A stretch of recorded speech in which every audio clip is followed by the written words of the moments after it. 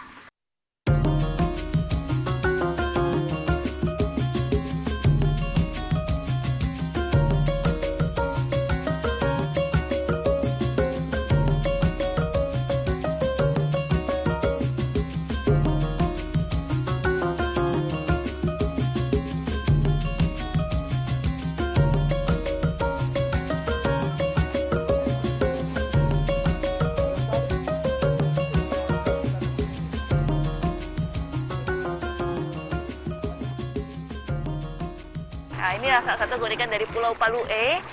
Jadi di pulau ini walaupun kita sedang berada di pinggir pantai seperti ini, tapi ada sumber mata air panasnya. Jadi sumber mata air panas ini berasal dari Gunung Rokatenda dan dimanfaatkan oleh masyarakat sekitar. Seperti Om ya Om, lagi rebus ubi. Nah, ini kebetulan saya bawa ubi yang tadi saya dapat dari hutan dan sekarang saya merebus. Mateng nggak ya? Mateng nggak Om? Mateng. Oke, kita coba. Cemplungin aja nih Om. Oke. Merebus ubi paling pas di sumber air panas Reruwai Rere ini. Sumber air ini tidak hanya panas, tapi mendidih. Wih. Berada di bawah tebing tepi pantai Desa Uwa, pemandangannya juara.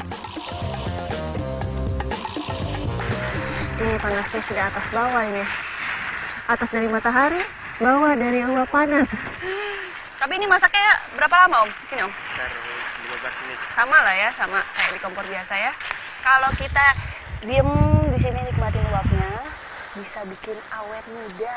Itu yang penting. Sama bikin lemak lurus ya, ya Om ya. Ya. Om kurusan Om, jadi ya Om. Sumber air di tempat ini sering digunakan warga Palu'e untuk memasak. Tak hanya ubi, beberapa nelayan juga sering merebus ikan di tempat ini.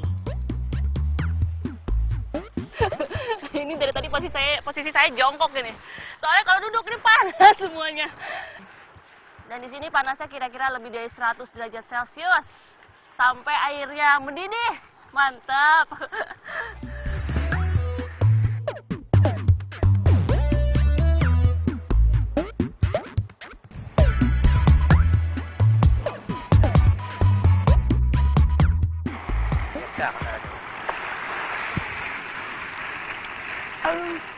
Enak.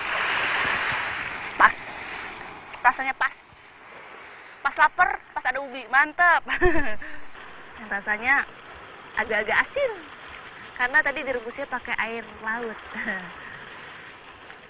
Dan ternyata ubi-ubi hutan ini yang dijadikan salah satu sumber karbohidrat bagi masyarakat Pulau Palu'e. Karena di sini padi tidak ada, mesti dapat dari luar, dari pulau lain. Ya Om ya, tapi di sini banyak banget ya Om ya jenis ubinya ya Om ya yang bisa didapat ya. Nah itu dia. Tiap hari makan ubi di pinggir pantai, juara pokoknya.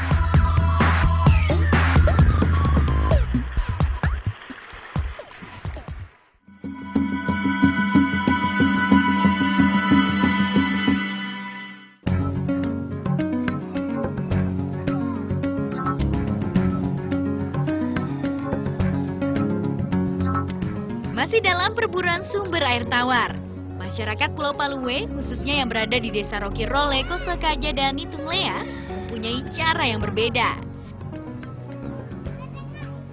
Suatu pulau biasanya dihuni oleh masyarakat jika memiliki sumber air tawar.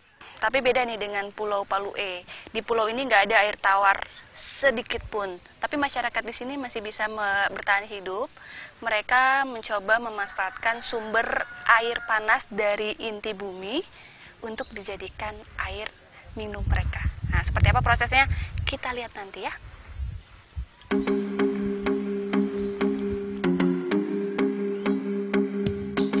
Ya, warga menyeling air dari sumber uap air panas dengan menggunakan bilah bambu.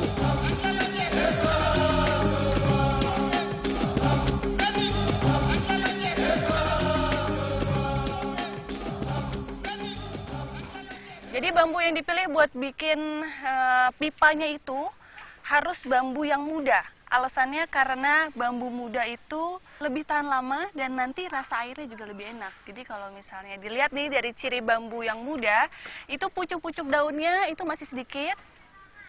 Warnanya masih hijau tua kayak gitu. Nah, itu sebentar lagi bakal jatuh tuh. Om Boni bentar lagi nangkep. Bambu yang dipotong disesuaikan dengan kebutuhan jarak sumber uap dengan titik uap terpanas. Biasanya, warga mempercayai penggunaan 13 ruas bambu untuk menyuling.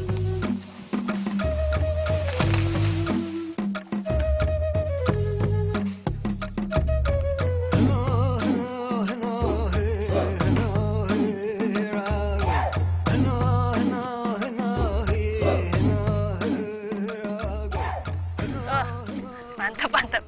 Ini kalau kita lihat nih ya, begitu ditancepin, keluar asap. Nah, mantap banget ya. Iya. Ini sebenarnya di daerah sini ada semua nih uapnya, cuman yang dijadiin sumbunya itu yang benar-benar panas. Jadi cara praktekinnya itu dengan cara ini, pas lagi dimasukin, kita pegang besinya panas apa enggak. Kalau panas banget, itu bisa dijadiin sumbunya. Tapi kalau enggak, kita cari lagi yang lebih Cari panas. lain lagi.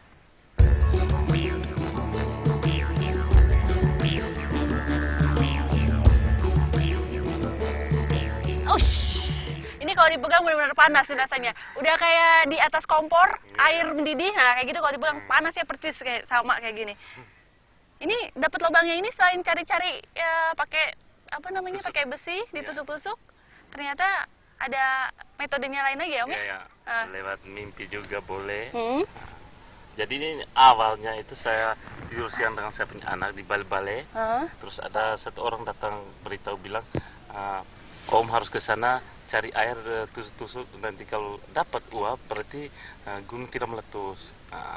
Tapi kalau tidak tancap, tidak buka itu mata air itu, nanti gunung meletus. Jadi saya datang, tusuk-tusuk ada berapa tempat tidak, yang terakhirnya dapat di sini langsung muncul itu. Kita gali itu.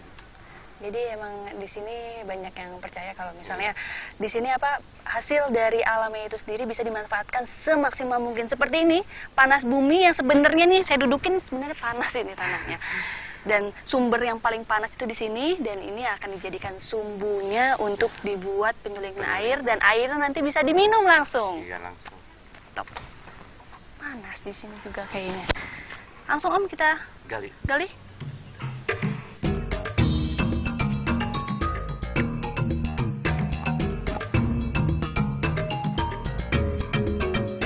Tadi titik didihnya ini jadi ada sekitar 200 derajat Celcius ya Om ya? Iya. 200 derajat Celcius, dua kalinya air panas tuh gabung udah langsung. Wow. Dengan menancapkan bambu sepanjang 70 hingga 100 meter dari sumber uap panas ditampung.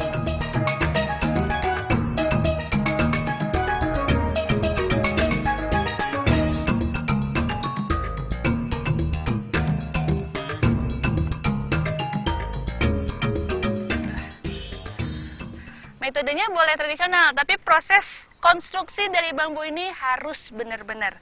Jadi uap panasnya yang sudah kita temui tadi, kayak matanya itu, diambil, dibolongin, lalu ditancepin pakai bambu, supaya uap-uap ini naik ke atas. Tapi bambu ini juga harus kokoh. Tadi dikasihin batu sama rumput-rumput, biar nanti kalau ada angin atau hujan dia nggak bakal jatuh. Nah, uapnya dari mana? Dari bawah, naik ke atas, keluar di sini. Ini panas nih. Kalau udah kayak gini, nanti dipasangin bambu lagi, turun ke bawah, keluar deh airnya. Prosesnya sama kayak bikin moke, sofi, ya, penyulingan. Nanti kita lihat hasilnya di bawah kayak apa.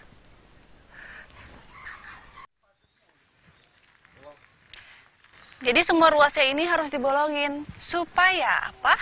Supaya nanti uap panasnya itu keluar dari yang tiang panjang tadi, masuk ke sini terus sampai ujung. Sekitar 1.400 warga desa Rokirole bergantung dari air sulingan ini. Sedikitnya terdapat 4 sumber uap panas di desa ini. Per hari, setiap sumber mampu menghasilkan 40 liter air.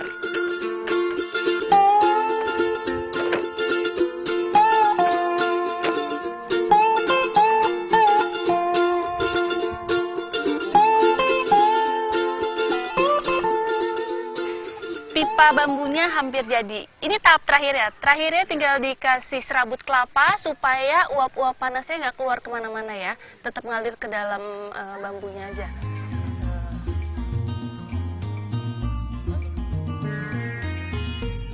Nggak sampai 5 menit, baru juga nih pipanya dipasang. Udah keluar lagi nih hasil penyulingannya. Uap air berubah menjadi air tawar. Mau tahu rasanya? Sebentar, saya coba ngumpulin dulu ini di tangan.